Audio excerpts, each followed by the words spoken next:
আসসালামু আলাইকুম। আতফাস collection and my daily life ব্লগে সবাইকে ওয়েলকাম। আজকে অনেকদিন পর আপনাদের জন্য একটা চিংড়ি শুটকির ভর্তা নিয়ে চলে আসলাম।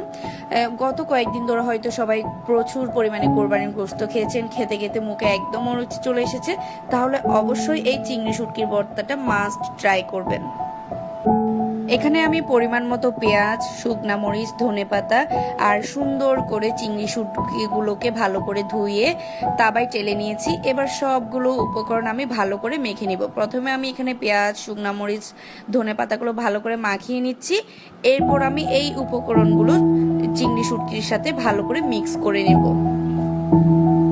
অবশ্যই সবাই বাসায় ট্রাই করবেন, আশা করছি ভালো লাগবে। অবশ্যই সাদা গরম ভাত দিয়ে ট্রাই করবেন। এরপর আমি এই মাখানোটার সাথে আমি চিংড়ি শুটকিগুলো ভালো করে মিক্স করে নেব। লেবুটা একদম সব কিছু মাখিয়ে নেওয়া হলে সবার লাস্টে অ্যাড করবেন লেবুটা। আর সবার কুরবান কেমন কাটলো অবশ্যই কমেন্ট করে জানাবেন। হয়ে গেল সুন্দর চিংড়ি শুটকির ভর্তা। এবার আমি লেবুটা অ্যাড করে নিয়েছি। দেখেন অনেক লোভনীয় হয়েছে, মাস্ট ট্রাই করবেন বাসায়।